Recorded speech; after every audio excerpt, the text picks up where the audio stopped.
Neil. Neil, agency Neil NPD, which is Neil Patel Digital. This is predominantly, I would say, a full-fledged digital marketing agency. So I want to know, how did you get your first ever client? So what was your first source of client? First source of client was inbound marketing. You blog, you create content, you try to collect leads from it, maybe have consulting pages, lead form pages, and then you call and you close. That's how we got our first client for this agency. So you never pitched for clients? Well, you have to pitch. When you get a lead, you still have to pitch them and convince them to pay you, right? Just because you get a lead doesn't mean they're going to pay you. Most do not. So you have to call and follow up and convince them. Right. Of course, there needs to be a sales process after the inquiry comes in place. But do you have the process still inbound?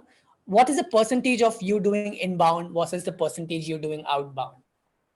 So I don't have that percentage. Majority is still inbound. I do know that. I know by far probably 80+% is inbound. Outbound is growing at a rapid pace, and so is partnerships. Within the next year and a half, I would guess that outbound and partnerships will be inbound.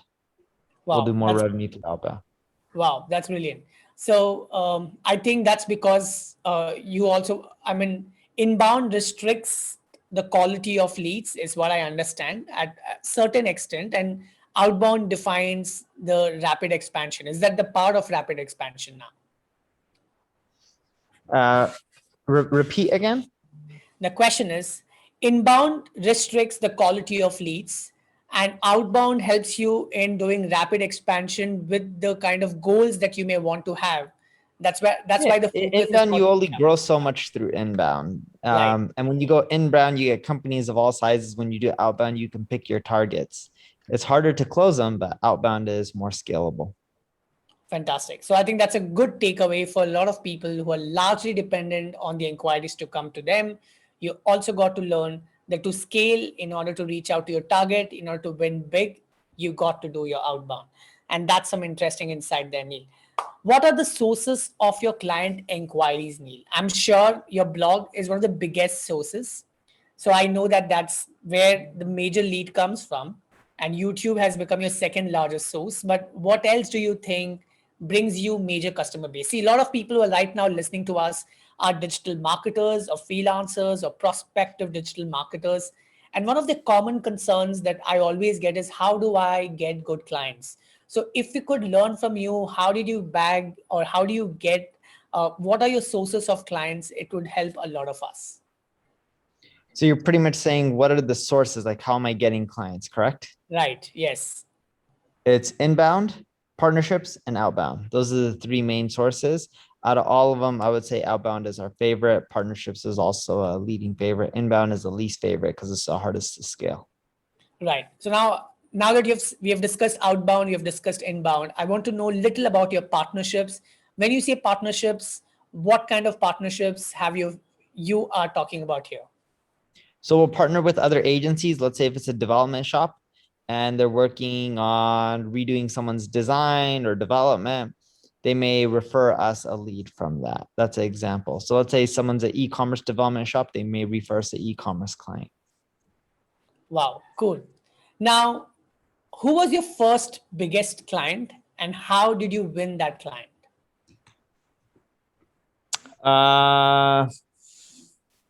With this agency, I think it was Western Union. I could be wrong. It's a money transfer company.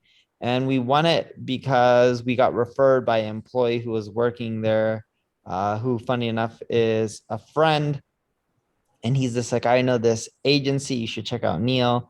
And we set a pitch and win the business over many others. And we won it. And we've been still working with them, luckily.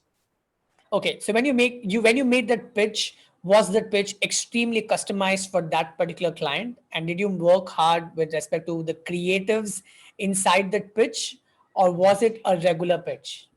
No, all our pitches are customized to the client. We don't do regular pitches. Everything's customized. Superb. And that's some learning for a lot of you, because a lot of you just send rate cards there, and you got to learn that every pitch. That doesn't work too well. You can't just send rate cards. Absolutely. Good one. Okay. what does a client expect in a relationship when it comes to agency relationship? What do you think client expects in the relationship other than results? Oh, okay. I was about to say results. I know. But there's two things. It's actually one is results, which you just mentioned. The second is amazing communication. Right. So you have to have amazing communication. That is being available to talk with the client whenever they want, regular updates. Communication can also be in the form of reporting, make them understanding the results and the ROI. So it really comes down to communication. That is one of the big keys to keeping a client happy. Do you think education also matters here? Because the more you educate about the client, about the journey in digital, does that help them too? That's hit or miss. Some people don't care for it. Some people want it. The bigger the company, the less they care for it from what we see. Awesome. I think that's some interesting one up there. Um, and how long do you think a client sticks on to an agency, according to you, and an average industry standard for a client in an agency? Because I see a lot of clients do agency hopping after a certain point of time. What do you think is an average time period for the client marriage, I would say? For SMB, your goal should be to keep a client for 3 to 4 years. For enterprise company, it should be 5+ years. Wow, that's a good one. Uh, of all the digital marketing services, Neil, which one do you think is hottest selling one? Social media marketing, website, SEO, which one do you think is always in demand? And where do you see the revenue flowing in the most for you as a company? We don't think anyone specifically hot. We think they're all needed. And we found that companies will ask you for a random variety of services based on their needs. Okay, And I think it'll be that way for a very long time in the future. fantastic. What are those last three services that you think your clients have demanded in the last 1 year, which you believe has been never been the case in the past? Anything that you see that has come your way, which you believe that's something new or fresh? No, most of this demand is from services that have been around for a while. Fantastic. And do you see that the client understand the need and the demand for voice-based search optimization, or is that we need to push that hard to bring that into their notice? They don't really request it. You have to push that. And even if you push it, most don't care too much about it, sadly. It'll be very popular, many, many years from now, but it's not high in demand right now. Awesome. Neil, what are some of the key ways that you would recommend the audience to acquire clients? Right now, let's say somebody's starting fresh, and if you have to recommend them three ways to acquire clients, apart from the blogging and YouTube, which is a long journey for inbound, and the real, Sure. yeah. So, what would you do? What would you recommend to them? It can be three ways or any numbers that you feel is right. Sure. So number one is go to Crunchbase, look at all the recently funded companies, do analysis of the website, hit them up and try to close them as a business and send them an email breaking out everything that they should fix because they recently raised money, so they need to spend it. And when you email them, also email the board members to the investors because then higher chance that they will close. Number two, email the CEO of big companies like, hey, Sorav, I know you run, Tata, and I know you're really busy, but can you forward this to your CMO? We have some really cool, interesting ways to really help you grow your traffic. A lot of times the CEOs ignore the email, but a small percentage of time they forward it over to the CMO. And if a CEO forwards the email to CMOs, usually they'll follow up. The third way is just outbound.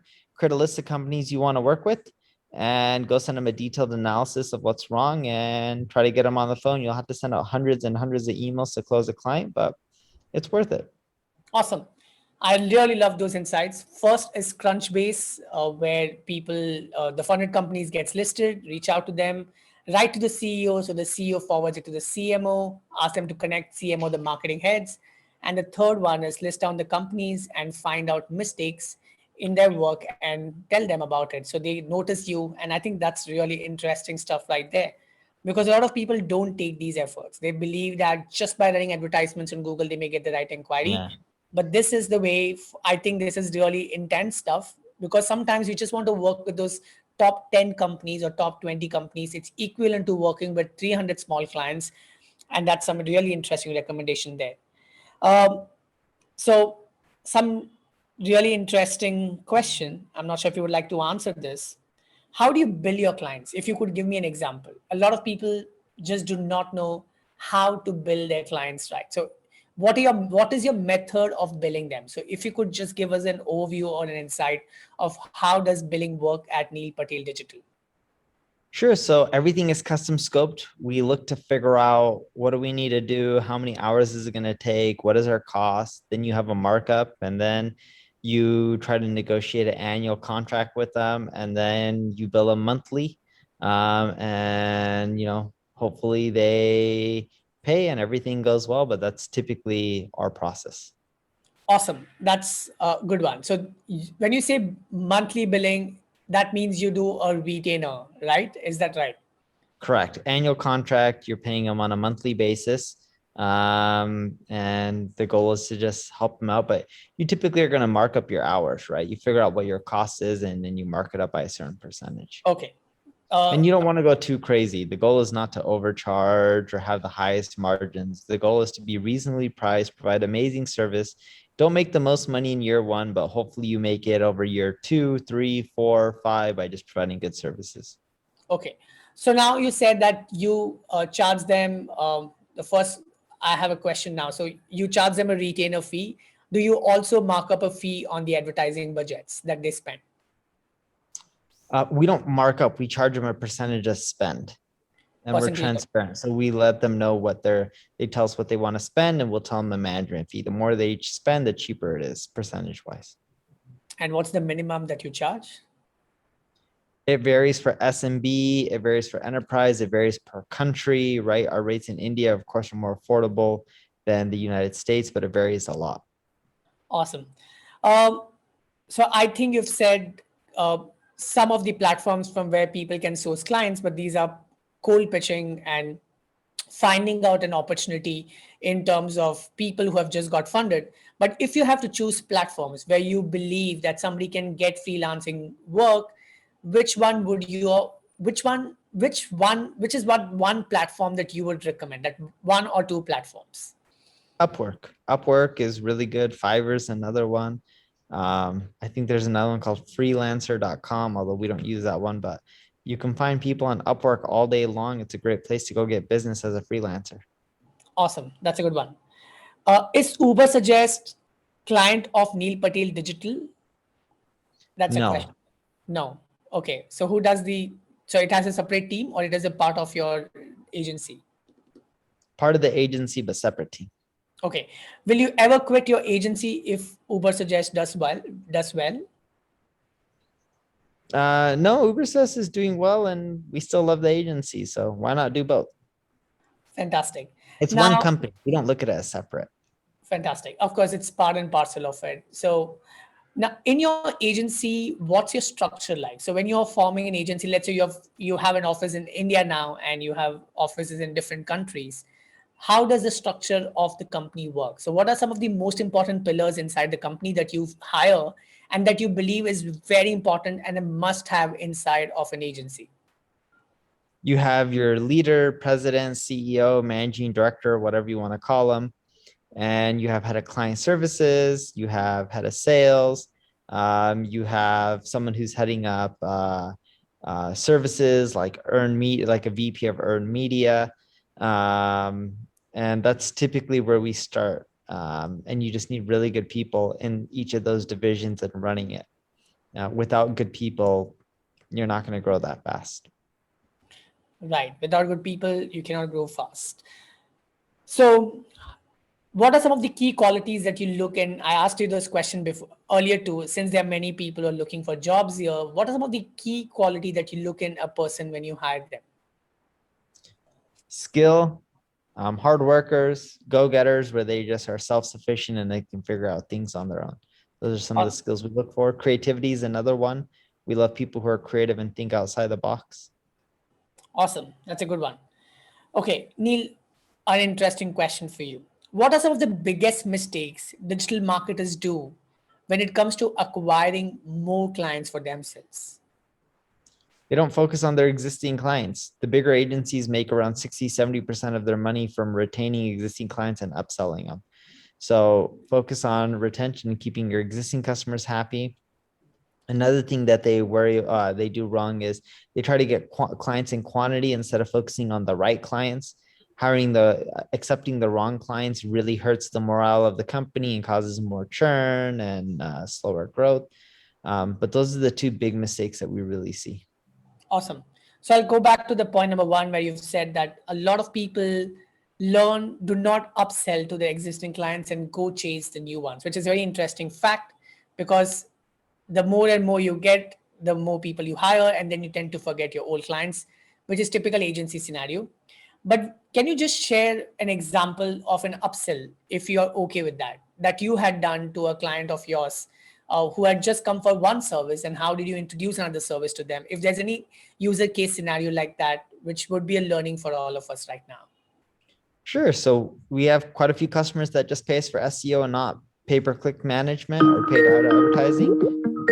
And one thing that we ended up doing is we would just go out there, do their SEO, start showing them results. Once we're starting showing them results, we we then say, hey, we know you're doing pay-per-click and we know you're working with another agency, but there's quite a few things wrong. Do you mind us running analysis and showing you how you can improve and get a better ROI from your spending? And if you like it, love a shot at it. If not, no worries. At least you got a free analysis. And we've done that and closed quite a few upsells by just doing that model.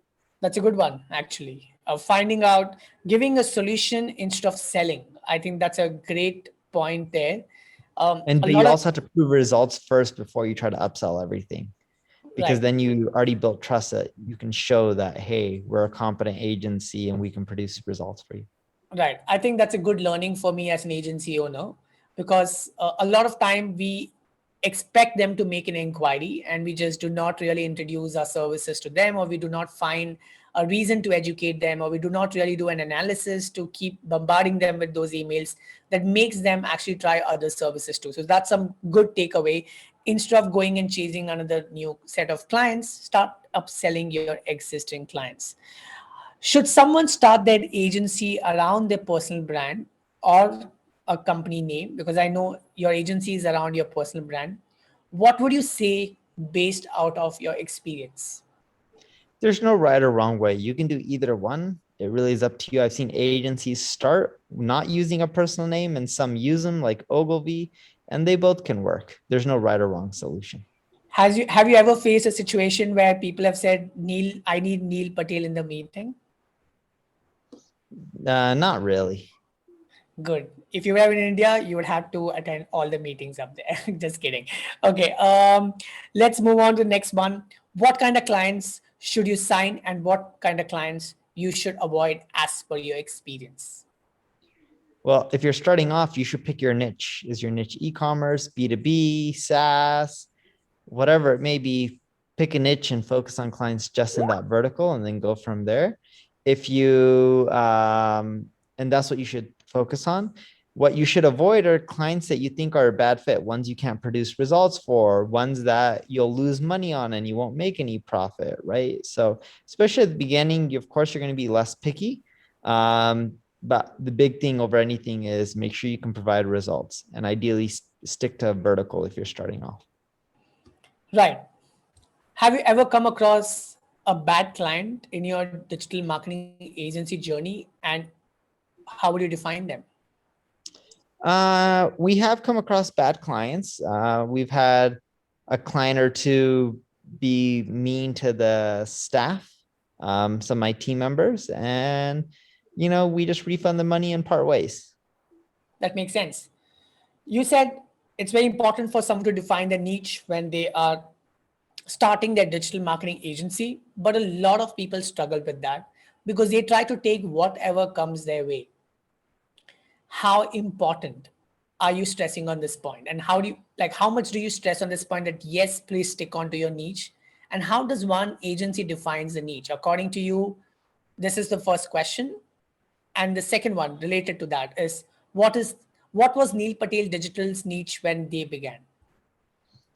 So on to the second one first. We didn't have a niche when we first started, but a lot of our clients were in the B2B sector. It's changed since then, and it happened on accident. I wish I started a niche at the first point. We would have been bigger, in my belief. Outbound would have been easier. And the way you find your niche is you figure out whatever you're passionate about, what you think you can help the most. Some of that kind of stuff helps you determine the niche. Awesome. And are you sticking on to your niche now? Is there any niche that you have defined for yourself? No, once you grow a little bit bigger, you take on customers from all niches. All right, got your point. Uh, what kind of talent an agency owner should definitely hire? Like I've asked this question to you, and I'll repeat this question. If you're starting an agency, these five talent pieces are very important. Let's say you may say designer, you may say, um, you know, what do you think is very important? Because a lot of people Yeah. just don't understand this. They start an agency, they call themselves an agency owner, just being that one person, the two-person, but they don't form a team. So what should be the core team comprise A- of? Yeah, Account go ahead. manager, someone who can deal with client relationships, someone who can do the work, someone in like earned media, or whether that's social media, SEO, content, paid.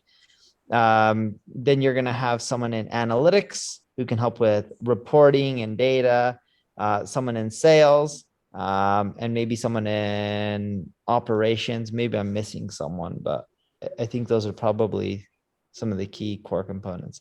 You definitely need account management. You need someone who can do the work. You need someone in sales. Those three are really hard to run a company with. You need someone who can manage everything, and you need to also have amazing reporting. So you're saying all your offices across the world has a CEO and COO? Not necessarily. They have someone helping run it, whether it's a COO or a president or CEO, someone around there who specializes in operations. Awesome. What's your role in an agency, your role in an agency versus your teams? Like now that you have grown your agency this big, 450 people up there, what's your role in an agency up there? Yeah. I spend a lot of time with strategy, product, marketing, evangelizing. Um, those are the main areas I spend most of my time. Okay. And that's a good one. So you are not into execution at all. I am for internal projects and strategy for clients. I help figure out execution, figure out how it can be done faster and better. I'm not actually working on specific accounts, if that's what you're asking. Cool. And you don't do you interact with your clients at all, or you don't I interact with your? do. I've interacted with many of them on a weekly basis. That's good, and that should be the top line clients of your company. Not really. Sometimes I interact with clients who pay us like we have older clients. We don't do this anymore. Some of them are paying us like $600 a month. And it's not profitable, but they're small and I'm not going to fire them. So sometimes I go in and I help them out. And it's not profitable, but I took them on. It's the least I can do. You know, it's if they're not a good fit for my company and I took them on, that's my problem. That's not the client's problem.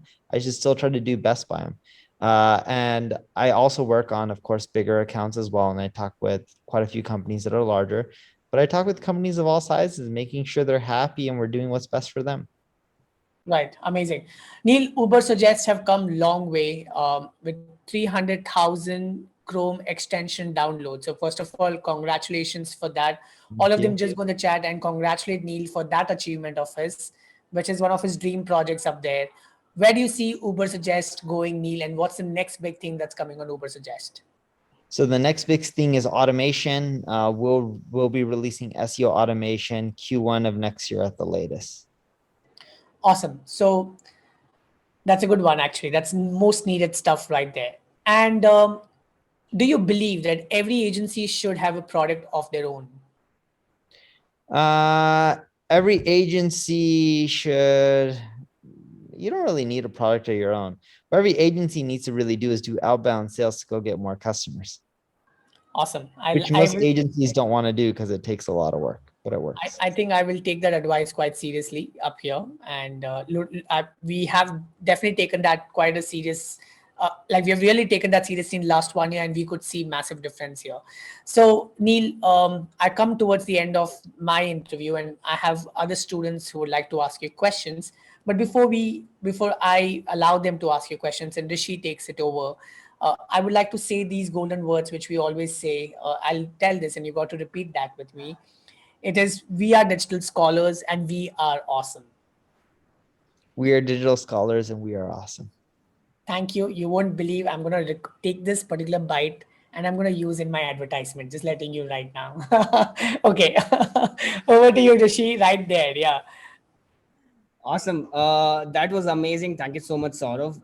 Neil, I just had one question as well. So I was reading your blog and you said one of the most important in-demand skill that one should have is marketing automations. What is your take on automations today? And can most of the processes be automated at the moment? I just want to know your take, and what does your agency see automations as? So I just wanted to know your take on the automations. Yeah, there's a lot of processes that could be automated in marketing, more than just email. You got to end up building them out step by step for each and every single line item and division, and it just takes time. But yes, there's a lot of opportunity and chances there. Super, perfect. So Neil, there are a lot of students who are very much excited to ask you a question, and I would bring them one by one, and they have certain questions with their field. They're very new to this field, and I'm pretty sure your advice is going to help them out immediately. So first, I would like to call Harsh on the screen, and I'm just making him, adding him on the spotlight. Harsh, you can ask a question to me. Hey Neil, my name is Harsh and I'm the founder of First Gen Digital Solutions, which is a marketing agency. I'm trying to build it up. And currently, I'm the student of Digital Scholar. I just have one question for you, and that is like majority of us recently have started our journey. We are making our websites. We are trying to market it. So, what can be the best strategy according to you if we are just starting out? How can we market our business?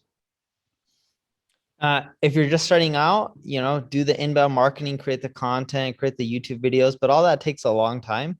While you're doing that, I would also do outbound, whether it's through Crunchbase or emailing CEOs, like I mentioned earlier, or just straight outbound and creating a hit list of companies you want to target. You can't just wait for the inbound to ramp up. You got to be aggressive and go get the business yourself. All right. Thank you so much. You're welcome. Awesome, Harsh. Thank you so much. Next, we have Emil Edgy, who has a question on, I believe, blogging. I guess over to Emil. Yeah, hi Neil, this is Emil. So I have a doubt. So I see this trend normally in the startups, that is early stage startups, where they kind of invest a lot of amounts more into the advertisements rather than spending it on SEO, content marketing, email marketing, building the email list. So if you are a marketer of an early stage startup, so what would be your recommendation to it? Do we have to like have a balance between paid and organic, or what would be your recommendation? You do all the channels that are profitable and work. If you want to start with paid because it can get you results faster, as long as it's profitable, spend as much money as you can. If SEO can be profitable, spend as much money as you can. There's no right or wrong answer. The real answer, or there's no right or wrong channel. The real answer is you spend on everything as long as it's profitable. Got it. Amazing. Yeah.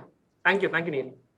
Awesome. Thank you so much. ML, we have Nikita Gond, who is a student here and has important question. Yes, over to you. Thank you, Rishi. Hi, Neil. Hi, Sorav. Thank you for this session today. I just have one small question that, when you are starting out as a business or an agency owner, what are the key aspects of, to keep in mind for the profit making?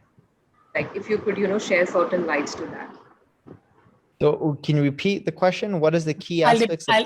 I'll repeat the question. The question Nikita is asking is, what is about the key aspects that we need to take in our mind to ensure there is profit in the process of running an agency? You need to make sure you know where everyone is spending their hours and their time, and they're not spending it in inefficient areas.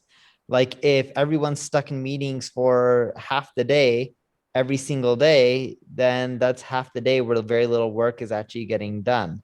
And what you need to do is make sure people are spending it on the clients, their hours, and you need to make sure that what you're charging is more than your costs. Those are the two important aspects. Wow, nice. That was amazing, Nikita. Thank you so much. Abhijit has a question on YouTube. Over to Abhijit.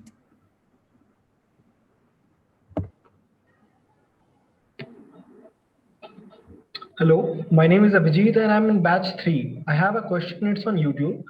As you have one of the best YouTube channels based on digital marketing, can you tell me how to get started with YouTube? I think Neil is stuck. Yeah, I believe. I think we have lost him right now. So nevertheless, we'll just keep an eye on this Rishi. I think he should be back. Yeah, I think. Yeah. All right. Perfect. So did you guys have fun until now? Amazing personality, I would say, Neil Patel. And yeah, one of the top guys, but I would say the term would be very chill, right? So if you found him chill, just type chill in the chat. Let's wait for Neil Patel too. Yes, loving it. Awesome. So we're going to wait for him to join back. And yeah, he's chill. Yeah. Superb. Over to you, Saurav. You want to say something? Okay, I think that was a very insightful session because I'll tell you why it was this insightful. I run an agency, and one of the most important things for an agency owner is to surrender themselves to the masterminds. When they get to learn from masters, they get to learn a lot. For example, a lot of those insights you won't believe. Personally, I'm running an agency for years. I'm taking notes there because it's always good to learn from the master and try to bring one of the ideas from today. If you're running an agency, if you're a freelancer, I think Neil is here back. So Rishi, you can unmute him and bring him back. So I think one of the things that I would take away from today's session is how important it is to have goals for outbound and chase the client that you want to work with. Right. So I think that's one of the good learnings here, because sometimes you're so largely dependent on inbounds, and the quality of inbounds is always a question. So we have to go chase the client right there. So I think that's some really interesting insight. Okay, so Neil is back. Rishi, I hope you unmuted him and put him onto the spotlight again. So I'll just ask on his behalf. He has a question that you have one of the best YouTube channels based on digital marketing. Can you tell us how did you get started with YouTube? Like, what is the best way to start a YouTube channel in a nutshell? Yeah, sure. So my big thing is think of YouTube as similar to SEO. Do your keyword research, see what's popular, go create videos around those topics and make sure they're educational and give it all away. And don't worry about generating any customers for it. Just educate and put the content first and really try to help people. All right. Neil, which is your favorite platform out of all the social media platforms out there? Is it LinkedIn, YouTube, Instagram? I see you very active on Instagram. What is up? What is the thought process? How is it going with the Instagram influencing, I would say? Instagram's going fine. My favorite is still LinkedIn. I think it's great for B2B. But yeah, no, having fun on Instagram and a few of the other social channels. But my favorite is still probably LinkedIn. Okay, perfect. What is the difference? One of the questions I've got from Yashwardhan, what is the difference between e-commerce SEO and the normal SEO that you do with respect to that? So e-commerce SEO, is it any different or not much? It's very similar. Instead of cross-linking blog posts, you cross-link product pages. Your text may be product descriptions, reviews. You still use schema markup. A lot of the concepts and the principles and fundamentals are pretty much very similar. Okay, perfect. So so what is, there's a question from Alex, who is from France here. He asked, could I ask Neil about performance-based pricing and how to measure content and organic social? So with pricing, yeah. Performance-based pricing, it's in which you perform more, you make more money, you take a cut. You can do it with SEO and content. Ideally, you want to try to cover as much of your costs, or what you want to end up doing is you want to end up making sure that they'll pay you on a per lead basis, on a per sale basis. And it's just map it out and try to predict what you think you can end up doing, and making sure that there's more upside if you perform. Because keep in mind, when you do performance-based pricing, some accounts won't work out. So then you're going to have to compensate for the ones that aren't. So you need to make sure, and if you're taking bigger risks, you should get paid more money for it as well. Okay. Awesome. Rishi, I'll just do a quick ritual here. People are watching us. You can just take a quick selfie or you can take a photo of us. And do not forget to tag us on your Instagram stories if you learned a lot today in this session. So that's a very small gratitude that we can pay to Neil right now by just tagging him on your stories. So please go ahead and let the world know how much you learned in today's session. So Neil, can you just give a thumbs up and smile for the photograph? Awesome.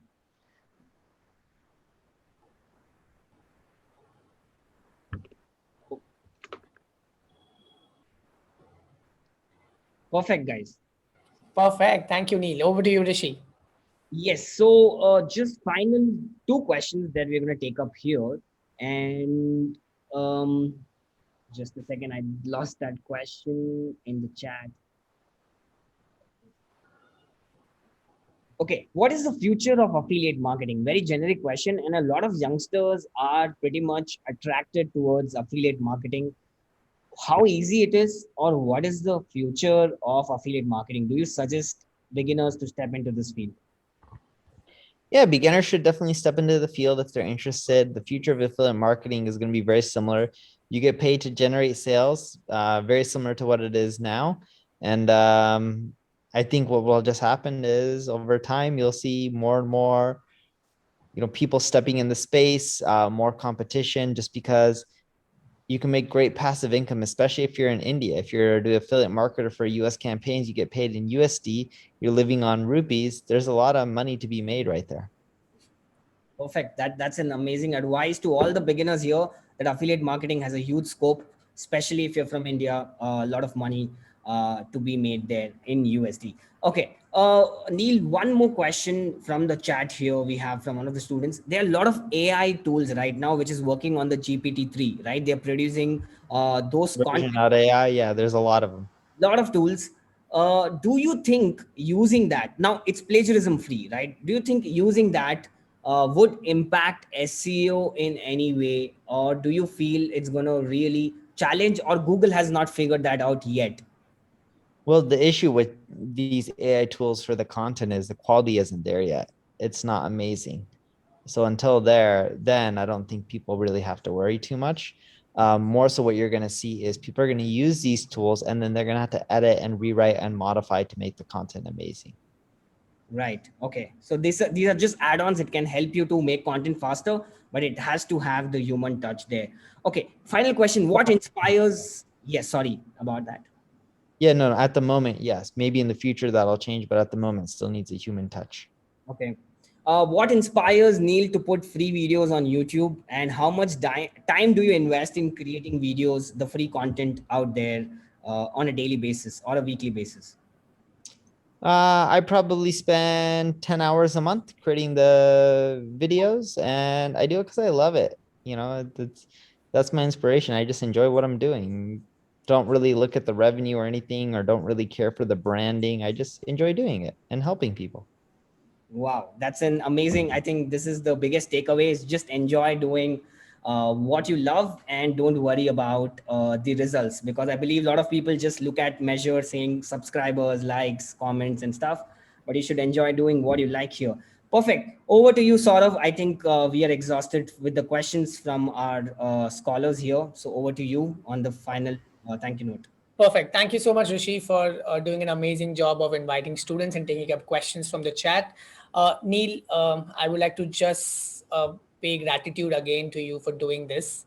Uh, I don't have to say this again, but I would be the one of the biggest fans and been waiting to receive you in India. I would be the first person wherever you're landing, that's for sure. So I would like to just say thank you again for readily accepting and being here for the students and for Digital Scholar and for me.